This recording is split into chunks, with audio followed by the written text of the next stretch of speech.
If you want to hone some new skills this spring, check out Learning with Experts, the global classroom community that brings people together to learn from the best in the business. Their range of courses covers everything from food and drink to photography and gardening. So, why not become an accredited garden designer and learn with world-renowned experts including influential Dutch garden designer Piet Oudolf and multi-award-winning British designer Tom Stewart Smith? Or take a course on herb gardening, natural beekeeping, or growing veg.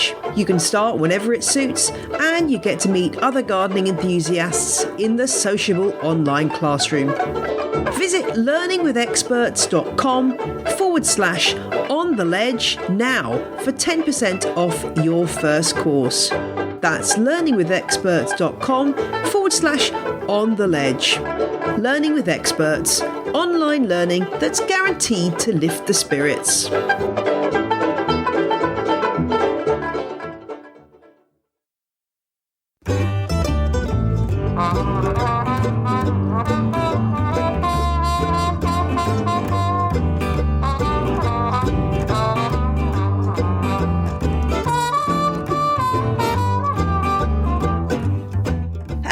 And welcome to On the Ledge podcast, the podcast about houseplants.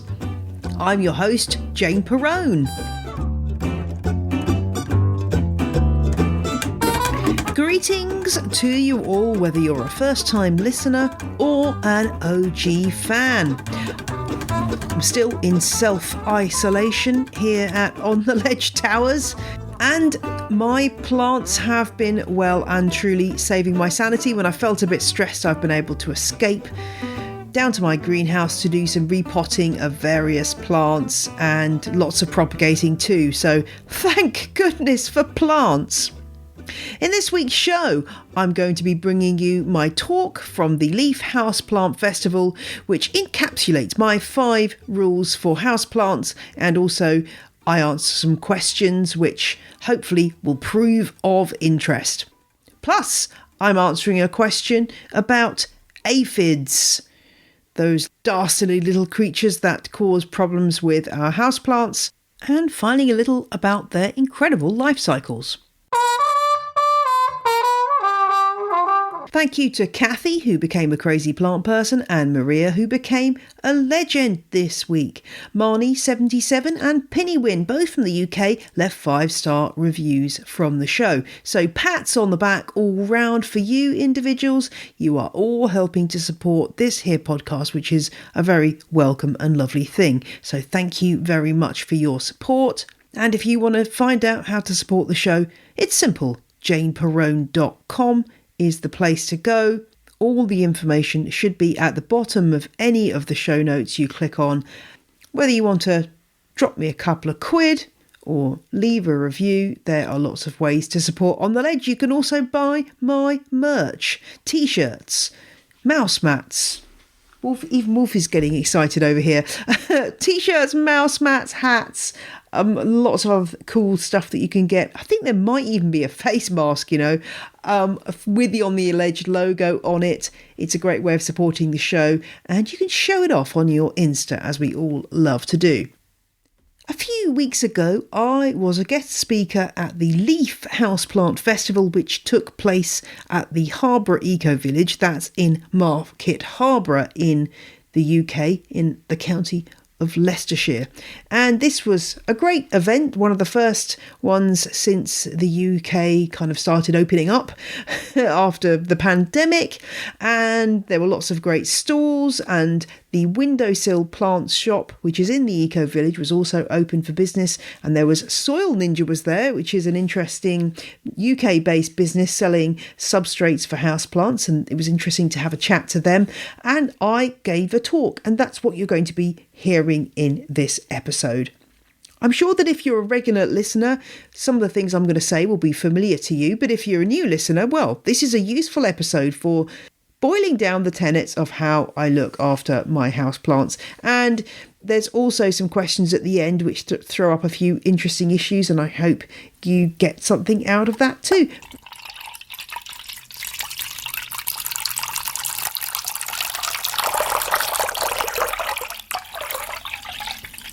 before we get on to the talk, I'm going to tackle the question of the week, which comes from Laurie and concerns aphids on her string of dolphins. Now, aren't there just so many different string plants out there that it gets rather confusing? I think that string of dolphins is probably referring to Curio radicans, which is a trailing succulent, also sometimes known as string of bananas.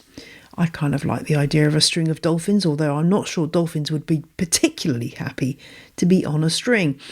Nonetheless, this particular species, Curio radicans, also known as Senecio radicans, a close relative of the string of pearls. It's a lovely plant. It's a South African native, and it has its moments in terms of you need to make sure this plant doesn't have wet roots, but it can grow into a lovely trailing succulent. If you're looking for aphids on your plant, where do you start and what do you look for? Well, the first thing to say is aphids love a bit of tender new growth. So look first at the newest leaves and the tender buds and growth points on your plant, because that is where aphids will be gathered. What do they look like? Well, the good thing about aphids is that you can see them with your naked eye.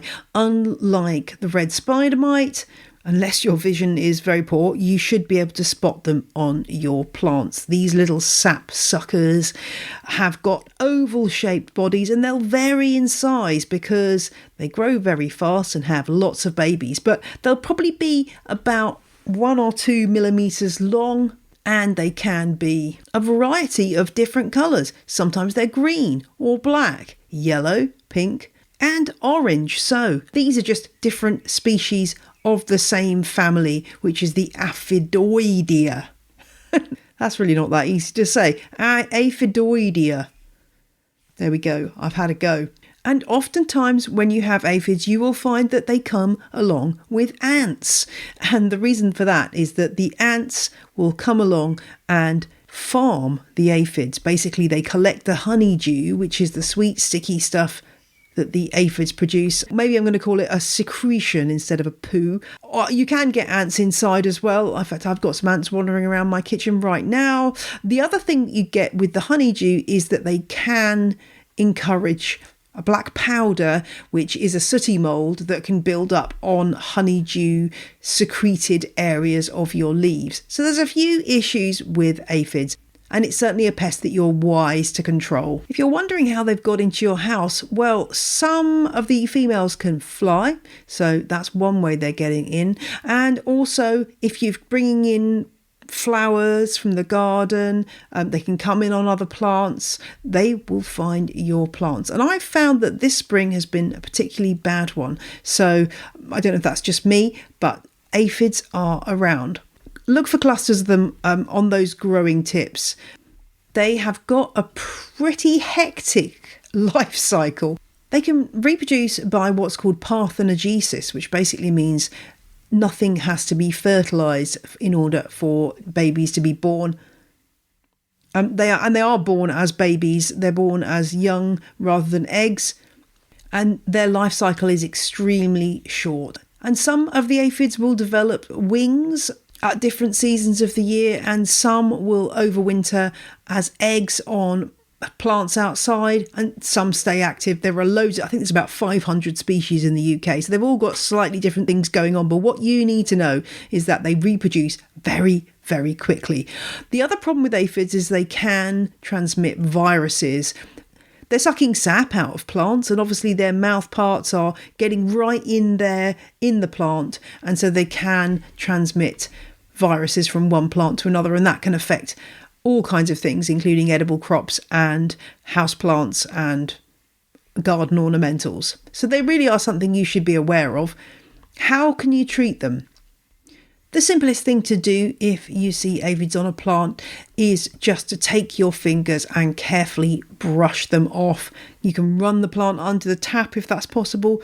You will kill a lot of aphids this way, and you will need to repeat the exercise because you probably miss a few and they will reproduce very quickly, as I've said.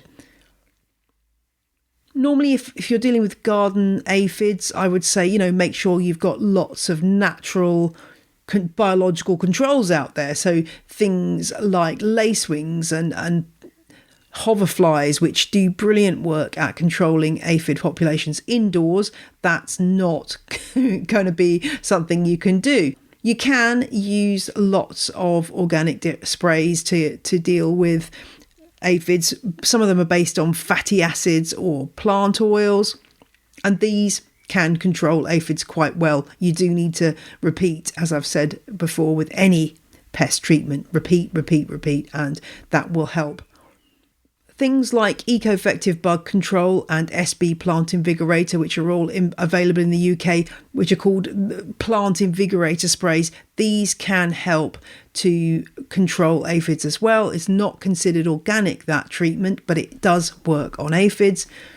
There are neonicotinoid-based insecticides that are available for aphids. I have never had an aphid infestation that I felt was serious enough to warrant using neonics, but that is an option for you if you want to use those kind of chemicals. The other thing that you may find with plants that have been affected by aphids, and this for me is the most annoying thing about aphids on houseplants, is they do promote distorted growth. So I've got some on my Hoya polynura at the moment, and it's making all of those lovely fishtail shaped leaves go all weird. And Laurie, this might be what you're finding on your string of dolphins as well, that the growth of the new leaves just doesn't look quite right, and that is often due to the presence of aphids. It weakens the plant. They're not particularly happy. In this scenario, if I can, I tend to remove the distorted leaves and deal with the infestation, and then hopefully the plant will kick into growth again and the new growth will be healthy. The other thing about distortion is that when a leaf is curled over, sometimes that means the aphids can hide inside that leaf, and you might not get them with a spray so easily. So if you have got distorted leaves, do check all sides of them to make sure there aren't any aphids hiding there. When they're sucking the sap, they're also leaving behind a little gift in the form of some toxins that basically affect the development of the leaf, which is rather annoying, I think you'll agree. Now, if you've listened to my biological control episode, you may be wondering what biological controls are available for aphids. I think we did mention these briefly in the episode. You can get lacewings. Their larvae eat a heck of a lot of aphids, so they're a good choice, or indeed ladybirds. And these are popular solutions. The only thing is, obviously, in the home rather than in a greenhouse setting, are they going to land in the right place?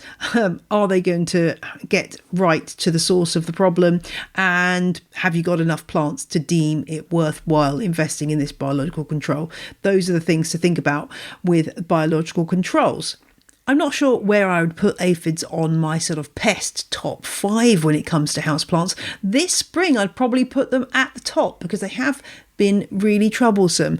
And I think the problem is that because I don't treat them with the seriousness that I treat, say, seeing some thrips or some mealybug, is they tend to then be allowed to proliferate, and then I get distorted growth, and the rest is rather annoying. So do keep an eye out for aphids. Laurie, I would suggest that you spray them off to start with and just look at that new growth all the time for any signs of a presence of aphids and deal with them as quickly as you can. And that way you can get them under control quite easily. And if they do decide to start producing winged individuals, then that makes life a lot easier for them to spread to other plants. So nip aphids in the bud is my message on this front. I hope that's helped, Laurie. And if you've got a question for On the Ledge, then let me know. ontheledgepodcast@gmail.com. Send me pictures, information, everything you can think of. Your inside leg measurement. No, don't bother with that. Just the details of your plants would be great. And now it's time to get on with my talk from the Leaf Houseplant Festival. Do check out the show notes as you listen for the pictures that I mention in this chat.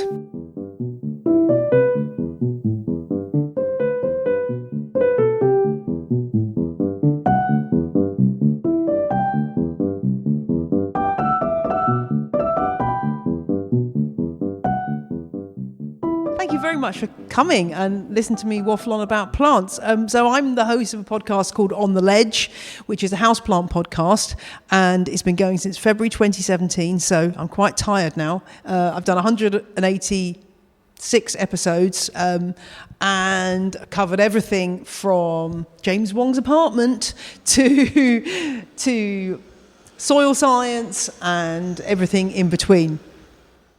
And what I'm going to try to do in this talk is just give you a bit of a potted summary, if you'll excuse the pun, of my philosophy of looking after your plants. And then I'm going to leave lots of time for questions. As I've just said, I do have on this table some lovely plants, but also some little tiny baby plants that I've brought with me. I'm just going to tell you what they are before we start.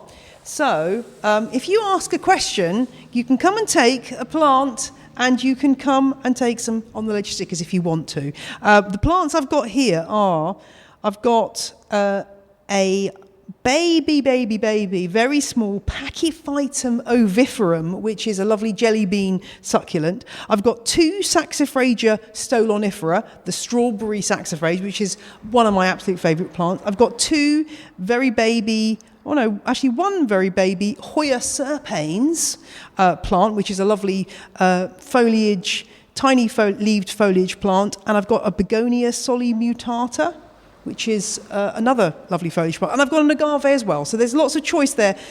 At the end, if you ask a question, please feel free to come and take a plant. I will be eternally grateful, and so will my husband. Right, so that's who I am, and I hope that things will come to your mind as you listen to me talk. But let's go with the slides. I don't have loads of slides because I don't really favour slides, but please feel free to ask questions afterwards.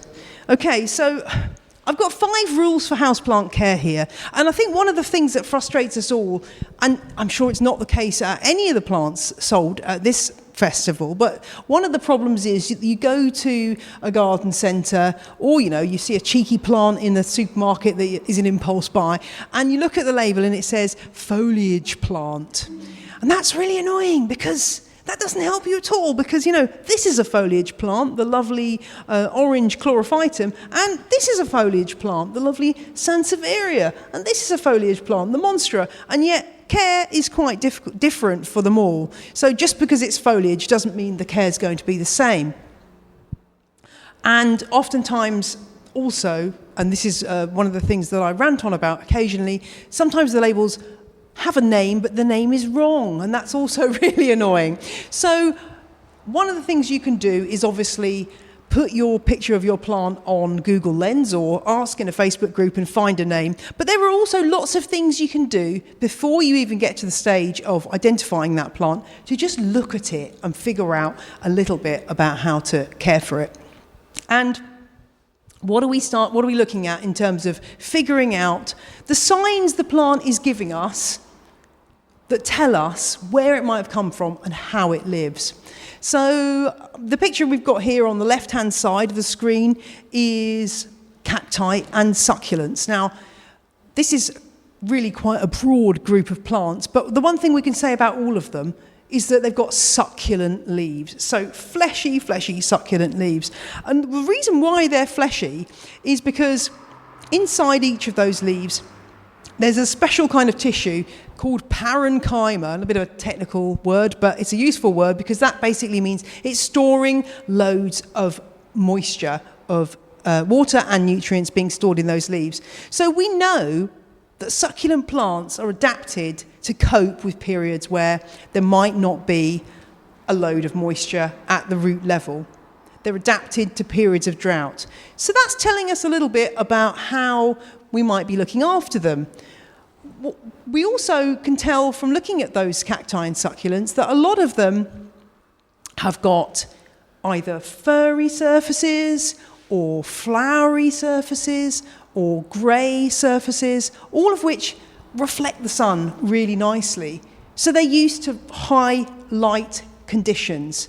Now, I mean, if we get deeper into the world of succulents, you realise that not all succulents require exactly the same amount of highlight. But generally speaking, your sunniest windowsill is going to be the place to put those cacti and succulents because they're used to a really high light environment. And even the sunniest windowsill in your house will be nothing if you've got a light meter and you measured that sunniest windowsill against outside on a sunny patio. Light levels inside are always going to be less because you've got so many things in the way, i.e. your walls and the window and the curtains. So you need lots of light for those succulents. On the other end of the slide, we've got the maidenhair fern, and it's kind of the opposite end of the scale in that you've got this incredibly tracing paper thin leaf. I don't know if any of you have tried to grow maidenhair ferns, but they really do challenge a lot of houseplant growers because those very, very fragile leaves are used to having a nice moist environment, a constant set level of moisture. They need moisture around the roots and they need moist air, and some of us struggle to provide that. Because they're paper thin, those leaves can't store water in the same way that the cacti and succulent leaves can, and therefore they do really well in a self-watering pot. That's what I'd really recommend if you want to grow a maidenhair fern or a lot of the other members of the fern family. A self-watering pot is a really good way to go, and it doesn't have to be an expensive one. Self-watering pots are quite pricey, but you can just get a piece of nylon cord about 10-15 centimetres long, or a couple of pieces ideally, stick one end through the bottom of the pot and stick the other end into a vessel of water underneath the pot, and you've got yourself a very simple self-watering pot. So we've got those two extremes there, and in the middle I just put this picture of a stag's horn fern slightly to remind myself of my own past errors. So the stag's horn fern, it's another kind of fern, but it lives a very different life. It's actually got really quite thick leathery leaves, and I don't know if you can see there, but it's actually mounted onto a board, and that's because this plant is an epiphyte, which means a plant that grows on another plant, basically. And that means it's got quite a small root system. It doesn't have a huge amount of roots going hither and thither. Its root system is small. It's in the nook of a tree, and it's used to having moisture, but it's used to that moisture running away quite quickly. So again, that's how we learn how to look after a stag's horn fern. Dunk it in a bucket of water once a week and make sure it drains thoroughly, and hopefully you do well. Unfortunately, I killed mine because I left it outside for the summer and forgot to bring it in, and it's my biggest plant regret to this day that I killed that plant. So yeah, that's RIP stag's horn fern. I haven't grown another one since because I just can't bear the thought of killing another one. But they are actually quite easy plants if you I say that. If you remember to bring it in before the frosts, they're actually quite easy plants because they have got these leathery leaves that appreciate water, but they don't really worry if they have a dry period because the plant is adapted to grow in those conditions where water drains very, very quickly and then wait till the next bout of rain. So that's my first suggestion for you, is that just look at the plant. The more time you can spend looking at your plants, the better. And I know you may sort of think, well, I've put them on this very high shelf. If you've got plants that are new or that you're not familiar with the care regime for, put them somewhere really right in front of where you are working or doing the washing up or making a cup of tea. And you'll find that you very quickly spot things that you wouldn't necessarily spot if you had them on a high shelf. I know hanging plants are really, really popular right now, but the trouble is if you're not quite sure on the care front, you won't spot that very first thrip or that very first bit of wilting that's starting trouble. So you have to be careful to make those plants that you're most worried about very accessible so you can see things as they occur. Okay, so we worry a lot about the leaves. I get a lot of questions about, the leaves are looking a bit sad, I'm worried about. And the first thing I say is, have you looked at the roots?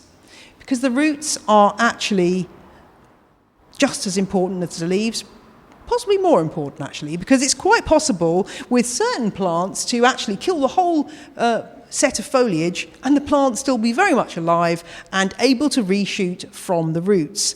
I don't know if you've ever grown one of these guys, the Marantas, and had trouble with spider mites, but this plant, I had one of these recently, except it was typically the rarer white form of this, white-ribbed form, and it got spider mites, and it was only small, and all the foliage died off, and I was just so angry. I was so angry that I'd nearly killed this plant, but I thought, no, I think that this has got potential to resprout. You know, it's growing out of... It's got some kind of rhizome in there, which is a storage organ, which is storing water and nutrients. I think it's going to regrow. So I wrapped it in a clear plastic bag and I put it on the windowsill and I waited, still grumpy, for a long time. And finally it reshooted. So, like, don't give up hope, particularly with plants that have got some kind of chunky bit of a root system. You can regrow. So roots are really, really important. And the picture here shows a couple of different types of root ball, a couple of different species and their root ball. So on the left, we've got an aloe vera, which was one I repotted a while back. And on the right, we've got, I think that is a Tenanthe, which is another member of the family that this plant is in, the prayer plant family. And we can see that we've got the sort of the major roots and then you've got little roots going off that. And most plants have this amazing sort of network going right down to a kind of very, very small level of tiny root hairs. And that's why they can draw up nutrients from the soil and get the moisture they need from the soil. But it's really important that we give them the room they need to do that and the right substrate. So if you look at your roots, you can tell a lot. And that's why I always say, if you've got a problem with the leaves, have a look at the roots, because that will tell you what's going on. It's quite difficult because lots of times people say, well, my plant's wilted, it needs more water. But unfortunately, water, overwatering can look very much like underwatering. So the classic one is really the peace lily, where you get it wilting and you think, oh, it's wilting, it needs more water. You put some more water on it, it keeps wilting. And actually what's happening is the roots are drowning in water, air can't get to those roots, and as a result, the plant is wilting because there's no transport of moisture up to the top of the plant, and down at root level, things are rotting. So what's that gonna look like? Well, that's gonna look like smelly sliminess around those roots. It's not gonna look very attractive. The roots aren't gonna be firm, and they're gonna show signs that rot has set in. So that's one thing you need to look out for. If your plant is wilting, don't just assume without touching the soil that it needs more water. And when you also look at the roots, you can look at the situation in terms of, does this plant need a bigger pot? And this is a bit of a judgment call. People often say, oh, this species likes to be snug in its pot. Well, how snug? How do I know when when it really needs a new pot? My rule is always to have a look at that root ball and to see what surface area of soil you can still see and make a judgment as to whether it needs a new pot. When you do repot, though, don't think the bigger is better. So you often see like a really tiny plant with a really massive pot. Somebody's thought, I'm going to really give it a luxurious big pot because, it deserves it. And that's the worst thing the plant doesn't want you to do. Because what you end up with then is a tiny little plant and its little root system in the middle, and around it, every time you water, you're ending up with a kind of like sump of water that doesn't actually have anywhere to go. There's no roots able to pull moisture from that area, and so that tends to make plants quite unhappy. So then people say, put it one size up. Have you ever heard that phrase? Put it one size up. And I go, what does that actually mean? Like, what sizes? Someone tell me about pot sizes. I don't know what the rule is. Like, is this a size 10? Like, there's numbers on the bottom? I don't know. I've never figured that out. I think every pot company has a different system. So what my judge on that is just to say, okay, if I can put the two pots together, one smaller pot inside larger pot, if I can just get my finger in between the two pots, that's probably about right. Unless it's a massive pot, in which case it might be, my fist if it's a really large container. But generally, you just want to give the plant that little bit of extra room to put its roots into without allowing it to have this big, cold, wet ring of compost around it. So have a look at those roots. Don't be afraid to poke your finger into the pot. People often say, well, your finger will be able to tell if it's moist. Well, no, your finger does not sense moisture, actually. But what you will be able to do is take your finger out and look at the end of your finger and see if there's some moist compost on there or if it's completely dry and there's nothing there. That will tell you whether there's moisture right down at that root level. And that is the key thing for when you're deciding whether a plant needs watering, not whether it's moist at the surface, but whether it's moist right down at that root level. So always don't be afraid to poke your finger in. You can get a moisture meter. I find them quite inaccurate. A lot of the cheap ones are not that accurate. I kind of prefer to rely on my finger. If you don't like the idea of using your finger, just get a wooden kebab stick or a wooden lollipop, stick it in there for about half an hour, pull it out and see if it's damp or if it's totally dry. That does the same thing for you. So while you're rooting about in there, you can also do your houseplant a favour. If it doesn't need repotting, and just have a little bit of a poking session. It's good for moments where you need a little bit of de-stressing. Just get a knitting needle, kebab stick or something, and give that root ball a poke. Because what happens when you have a plant in a pot for a few months, it tends to slump. You're losing the air holes in there that the roots need to survive. So you get this compacted compost, which is not good in terms of absorbing more water. So just poke a few holes in there. It's quite satisfying. You won't do anything too damaging to the roots, and you will introduce some air. So it's quite therapeutic, I find. Okay. So I've told you everything from this slide already. Yeah, use your finger. And if you've got a pot that is really quite small, not a massively heavy pot, what you can also do is just lift it up. I do know people who literally weigh their pots to find out, so they've got a constant record of how much water's in there. I don't have time to do that. I really don't have time. But you can get to know from feeling a pot, if it's a plastic pot, you'll be able to lift it up and go, oh yeah, that's feeling a bit light. And that probably means that it needs watering. Water is quite heavy and adds to the weight of the pot quite considerably. So you can just do a little experiment, and if your hand shoots up, I'm feeling these two, that one feels considerably heavier than that one. So I think this one is probably more in need of a drink than this. So you can use little techniques like that, and you'll just start to be more aware of really small elements of looking at your plants and deciding when they need moisture. I often find, particularly with cacti and succulents, that they get to a point where they just look a little bit dull and a little bit wan, and that's the point at which they definitely need a drink. And you can tell also, that with the string of pearls on the left-hand side there, when they start to go slightly shriveled, that's when you know they need a drink. You need to be particularly careful with cacti and succulents in the winter time, because those root systems that they've got, which are designed to be very free draining compost, if you water them too much, then you rot those roots really easily. This time of year, though, don't be afraid to water your cacti and succulents, because they do actually like a decent amount of water. If your cactus or succulent just hasn't grown in about 2 years, it's probably because you've not been giving it any water. So don't be afraid to water generously when it's the summer months and your plants are growing. Just make sure that you don't leave a load of water in the bottom of the pot, and that you check the cache pot for water, because that's the other thing that's a lethal thing to do. By doing that, you're basically waterlogging the plant. There's no air getting to those roots, and rot will set in. The picture on the right is one of my favourite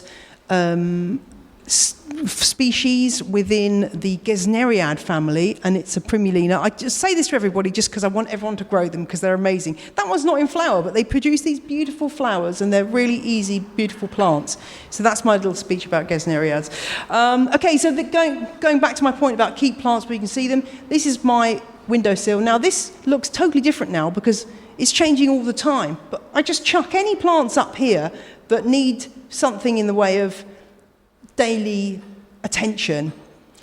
They might be poorly, they might be something propagating, they might be something I'm just waiting for it to come into flower, because there I can see exactly what's going on when I'm doing the washing up. I mean, I don't do the washing up particularly well as a result, but it means you can just see what's happening to every single plant, and you will just spot things that you never would have spotted otherwise. If the plants were at ground level or if they were high up, it's so handy. So keep your plants where you can see them. On the right-hand side there, I'll just mention this in case anyone hasn't come across it before. I've got 4 clear plastic pots. If you've ever struggled with propagating things, or you want to do a bit of propagation experimentation, lots of things do really well just chucked in a plastic humus pot with a tiny dribble of water at the bottom. You'd be amazed the things I've grown in there. I started off doing this with peperomias, which was the plant that was recommended to me when I went to visit a peperomia collector, but actually it works with loads of things, including unexpected things like some cacti and succulents will grow really well, grow roots really quickly and well in those pots. Also good for ferns and begonias. If you struggle to remember to keep your propagation unit looking good, then that's a really good solution. So check that out if you fancy. If you've got a few empty humus pots, you can start your own propagation station. Okay, and then the final one is, this is a common thing that plant parents get bamboozled by, is they come to me and they say, actually, there's 2 categories of people who come to me. Category 1 is this person, and they say, I bought this plant, but it's got a yellow leaf, and I'm really worried about it. What am I going to do? Nothing. It's fine. When you've got yellowing leaves, you need to think about what leaf is it, and how many leaves are yellowing, and where are they on the plant. Now, if it's the oldest leaf on the plant, and if it's one, then it's just the plant saying, this has done its turn. It's performed photosynthesis beautifully, and now it's going to retire from life. The plant has withdrawn all of its resources from that leaf, and that leaf is going to die. And, in nature, that would be obviously landing on the ground and going back into the soil and providing nutrients for the next load of leaves. So don't worry if it's one leaf, and people panic about this. The other group of people that get in touch with me are the people who've got literally a dead stick, who say, what do I do? My plant's not looking very good. I say, just there's nothing you can do. But we tend to go to these two extremes. But if you've got one yellow leaf, don't worry, it's probably fine. If you've got a lot of yellow leaves and they're not the oldest leaves on the plant, then you might need to be more concerned. Now, when I say oldest, well, how do you know how old the leaves are? Well, on something like this is a Monstera. Usually you can tell because the early leaves are the smallest and the simplest. They usually haven't got any holes in them, and they're the ones that the plant produced first. Depends on your plant's growth method and how it grows. So, for example, on something like this, it would probably be the outer leaves on the rosette that would be the oldest because it's growing from the centre. So have a look at the form of your plant, and that will help you to know how old the leaves are. The other thing I would say, if you do have more than one yellowing leaf, then look at your watering, but also always look at the backs of your leaves, because that's where the pests like to hang out. And get yourself a magnifying glass or a botanist's hand lens and have a look at the backs of the leaves, and that's where you'll see the trouble brewing. And it might be something like spider mite, which usually manifests itself as little grainy bits on the back of the leaves, which rather unpleasantly are the shed skins of the spider mites as they grow. Or you might see some little black sort of dash-like creatures, which are thrips, or you might see something like a group of aphids. The backs of the leaves are very educational, so check out the backs of the leaves and make sure you haven't got a pest problem. And that way, hopefully, you can remove those old leaves, but they won't do any harm to your plant. It's just your plant doing its thing. It's like us sort of shedding dead skin from our bodies. It's just part of life's rich tapestry. So that is my 5 rules, and that's my podcast list. I'm coming up on half an hour, so I will hopefully have some questions from you guys. I hope that's thrown up something in the way of a question, but If you haven't got a question, just make something up because you get a free plant.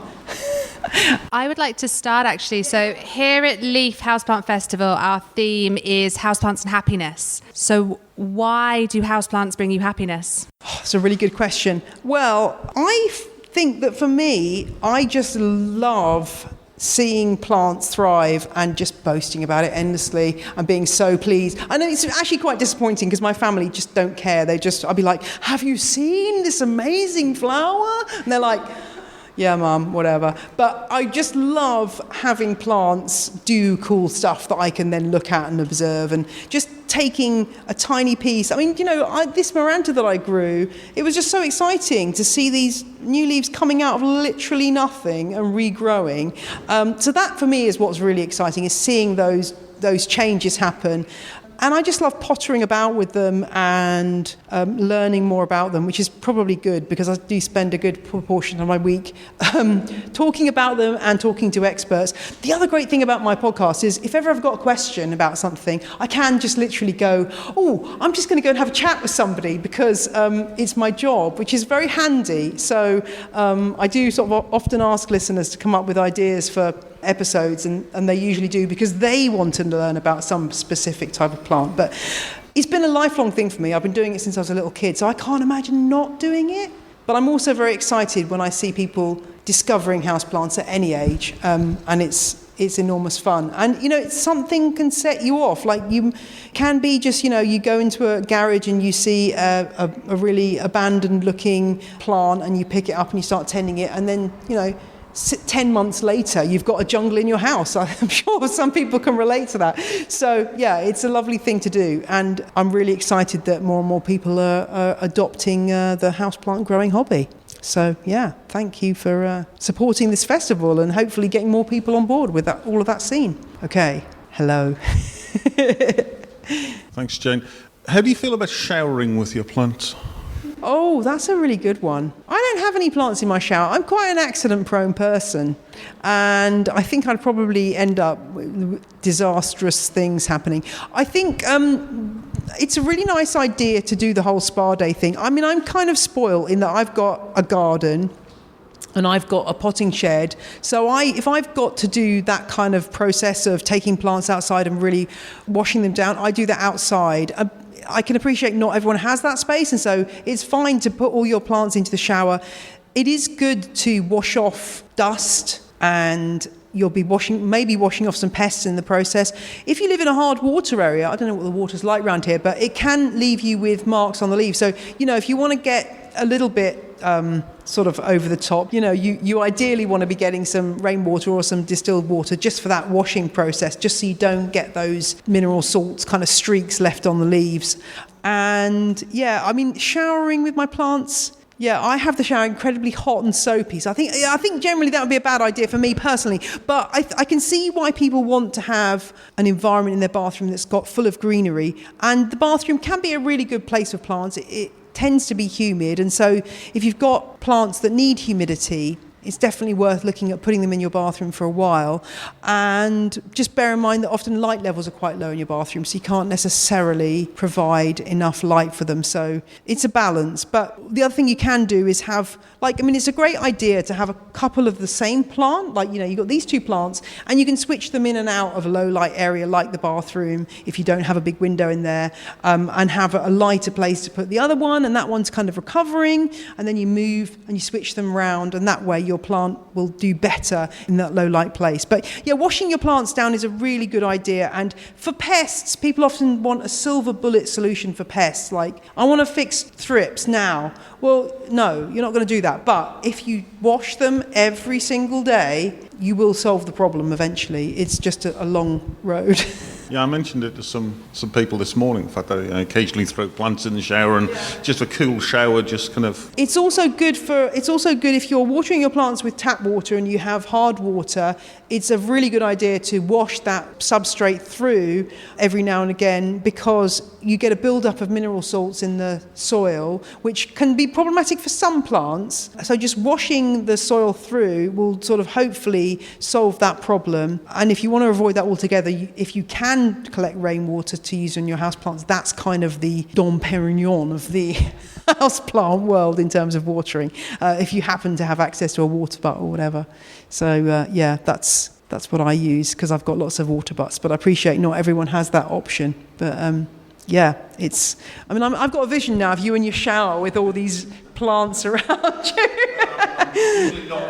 Not in there with them, yeah. No, I think it's a great idea. And, there's nothing more depressing than a dusty houseplant. I just think if you see someone go into someone's house, and I say this, I'm probably going to go home and realise that I've got lots of dusty houseplants. But I did actually get my one of my Sansevierias out yesterday, and it was covered in spider webs, not Spider Mite, spider webs. I was like, I'm a bad plant parent, but it didn't care. Particularly good for big specimen cacti, because how else are you going to get the dust out from in between the spines and so on? So a quick scoosh in the shower. Exactly. Yeah, exactly. And, people say, use a paintbrush. I'm like, I ain't got the time for that. I've got time to, be brushing my cacti. Yeah, exactly. Just give them a blast and they'll be absolutely fine. Okay, anyone else got a question for me?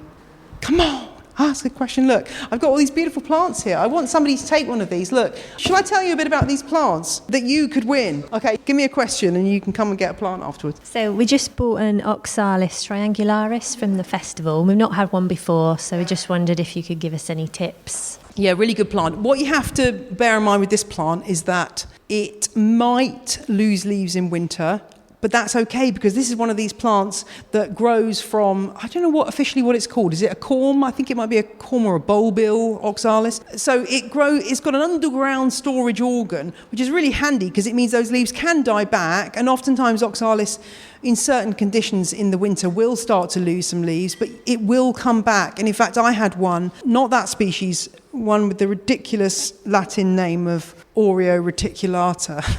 Anyway, it died back completely, and then I sort of kind of forgot it was there, and I ended up kind of using some of the soil for something else, and now I've got it popping up in all my plants because these tiny little bulbs have got in with everything else. So, but that's a really good thing, because it just means that that if you lose a few leaves, don't panic. You've got a choice to make with that plant. Do you like small pink flowers? I don't like small pink flowers, so I just pull them all out brutally. Some people love them, so you've got a choice whether you want to do that. If you love the leaves and you want all the energy of the plant to go in the leaves, you can literally just snip off those flowers or even just pull them out. But if you like the flowers, obviously you can keep them going. And other than that, also, the leaves are edible. Now, warning that they contain oxalic acid, so don't eat like a pound of them or anything, but they taste like sort of they taste a bit like sorrel. Don't go eating random houseplant leaves, please, because lots of them are poisonous. Like this contains, almost all aroids are going to be toxic to some level, so please don't go and eat loads of houseplant leaves. But that particular Oxalis Triangularis, the leaves are edible, and you could put them on a salad. It looks quite nice. But they're a really good plant, and yeah, I'm sure you'll love it, and just enjoy the leaves. It needs, I would say, reasonably moist soil. Don't let it drown, but at the same time probably more soil than you'd be looking at for a cactus or a succulent. Those leaves are quite thin, and does it need much humidity or? No, in your house it'll be fine. No, unless your house is a very, very dry place, I'm sure it'll be absolutely fine. Just stick it on a windowsill and enjoy it, really. It's not a difficult houseplant at all. And as I say, if it all goes pear-shaped, have faith that it will reshoot. And what you can do also is, once it's going, you can just take it out of its pot and take off one or two of those little bulbs and just pot them up separately, and then it's a nice little gift for somebody. So I'm always doing that, which is why mine never gets any bigger, because I'm always stealing bits off it. But it's a great plant, so good choice. Can I just ask you one other thing? When you're talking about cacti and succulents and watering them in the summer, we're quite good at not watering them in the winter. But then when it comes to the summer, I don't know how often, because I don't want to overwater them in the summer. What I would say is, with watering cacti and succulents, you can give them it's better to give them a good soaking and let the compost get really soaked and then allow it to dry out rather than just a dribble of water on the surface. Because if you allow them to do the first method, that way you're encouraging the roots to grow throughout the root ball. If you just put a trickle of water on the top, it never really penetrates. And whether this is true or not, I don't know. But the idea is that you're always kind of encouraging the roots to come to the surface in search of that moisture. So yeah, with my cacti and succulents, in the summer, I will put them in an old washing up bowl or a tray, and I'll literally, fill it with water and let them sit there for half an hour and make sure they're fully wet.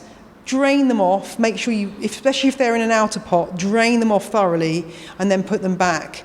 And that way they've had a good drink. And then just observe and wait for the next time that I don't do a schedule like, oh, it's Sunday, so I've got to water, but just keep an eye on them, and when they look like they're getting dry, do that again.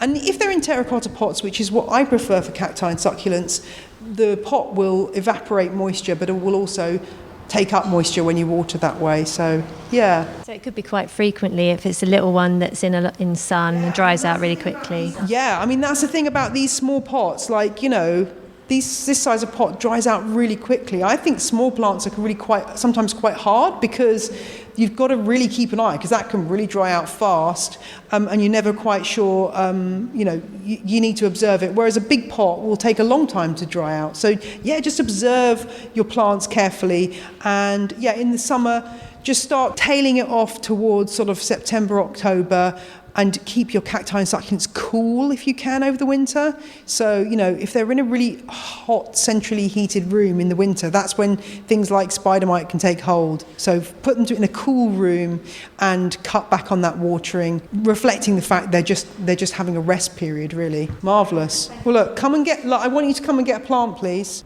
Do you want to choose something? Come and choose something, because I cannot go home with these. So you might, if you like the Oxalis, the little round leaf plant with the silver veins is called, that's called Saxifraga stolonifera, the strawberry begonia. Really nice, and produces all these little baby plants on little stems. So it's kind of fun. No worries. Okay. Any other questions for me? Whose is that lovely begonia? Who's bought a gorgeous begonia? It's like it's one of a member of the audience. I love it. I don't know how you feel about naming plants, but it does have a name. It does have a name, or it doesn't have a name. What's its name? It's Lily, because it was given to me by my neighbour Aaliyah, who her nieces all call her Lily, so it's Lily, the begonia. I don't name my plants because I don't see them in that way, but I have absolutely no shade for anyone who does. And it's a lovely thing. And if it helps you to put more energy into understanding your plant by naming it, then I think it's a really good thing. I do worry that she's a bit sad, though. So every time it's popping out new leaves all the time, but as soon as a new leaf comes out, one dies back. Yeah, I mean, that's a really begonia thing to do. Yeah. So that's what I'm worried about. And so you can probably see how much growth. So it was at the top here, and so it's had loads of growth. Each leaf keeps coming out. But then I keep losing leaves. It's not, it's just growing taller and not... It's a cane begonia, so in a way that's kind of how it goes. So this is begonia, I think it's probably Lucerna, a cane begonia, which that's what they kind of tend to do. They like really constant moisture around the roots, begonias, and that also kind of translates into air humidity as well, but it's more important that you don't let them completely dry out. They just protest if they get an erratic watering regime. So I would maybe suggest putting it into some kind of self-watering pot system, maybe. But also, as it gets bigger, it just gets easier with begonias like that. Like, you see the really big ones, like that will get 6 foot tall, and it just then, as the plant gets bigger, it gets easier. It's less subject to it will be fine. I mean, it's looking really healthy. It will be fine. Like, I could suggest all crazy things about, increasing air humidity and stuff, but actually, it's much better for it to get used to the conditions of your house. And it should be fine. But maybe a self-watering pot might be one way to go with it.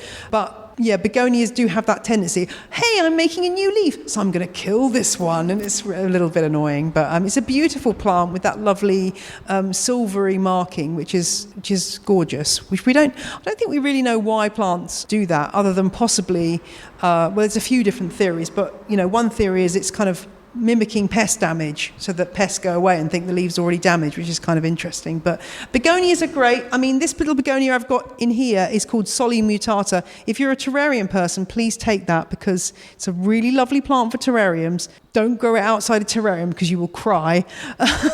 But begonias, there are easier ones and harder ones. That is an easier one, the cane begonias, because they don't tend to have such fragile root systems and they tend to be more able to cope with conditions in the home. But oftentimes those are really lovely heirloom plants that people have for decades and decades and will give away cuttings of. So it's really nice the way it continues on throughout, generations. So yeah, it's a nice thing to have. It's a really nice thing to have.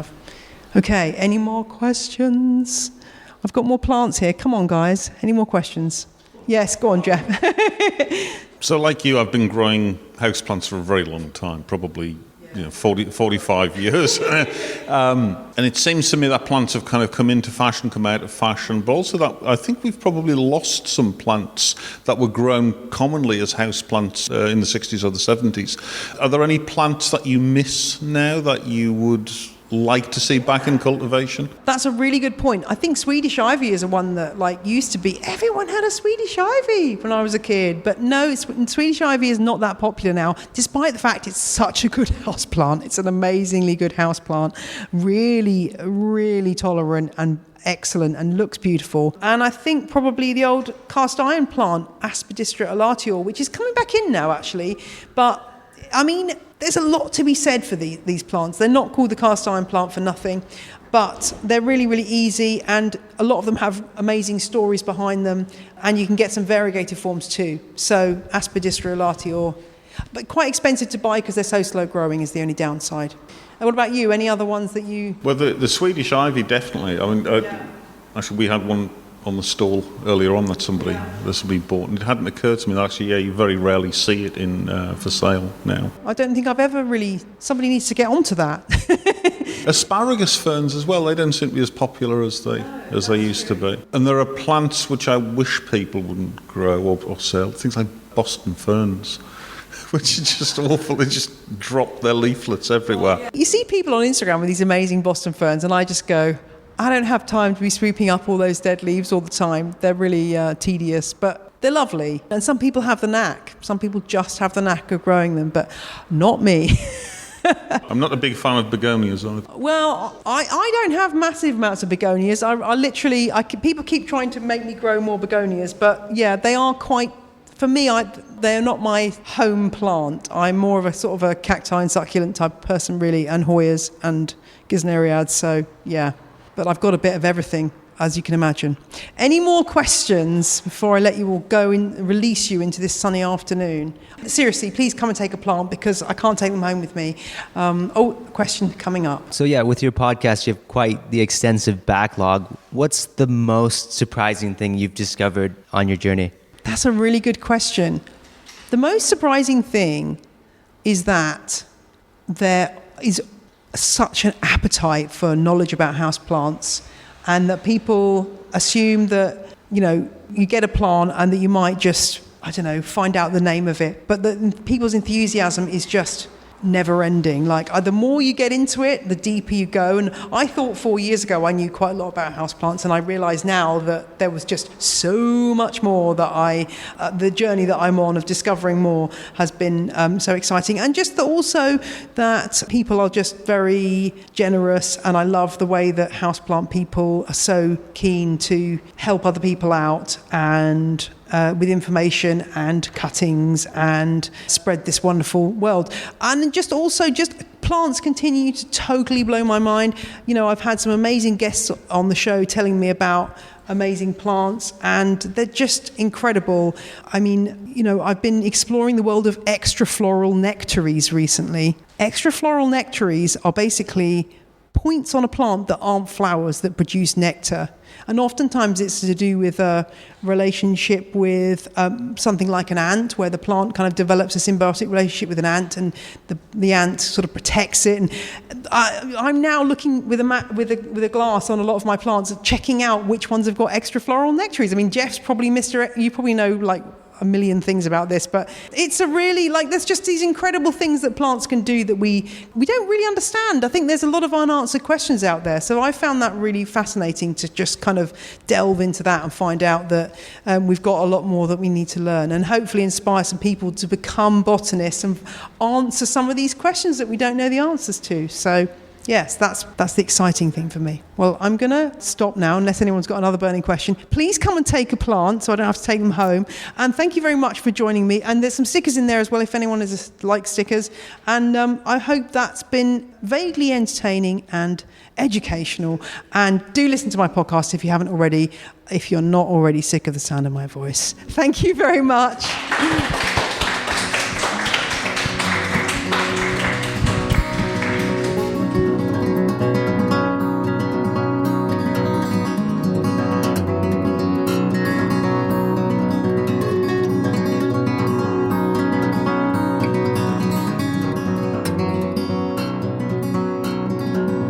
That's all for this week's show. I'll be back next Friday.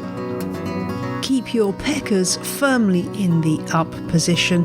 Remember to breathe and set aside just a few minutes a day to enjoy your plants. Bye. The music you heard in this episode was Roll Jordan Roll by the Joy Drops, The Road We Used to Travel When We Were Young by Komiku, and I Snost, I Lost by Dr. Turtle. The ad music was Dill Pickles by the Pefdome Banjo Orchestra. All tracks are licensed under Creative Commons. Visit janeperrone.com for details.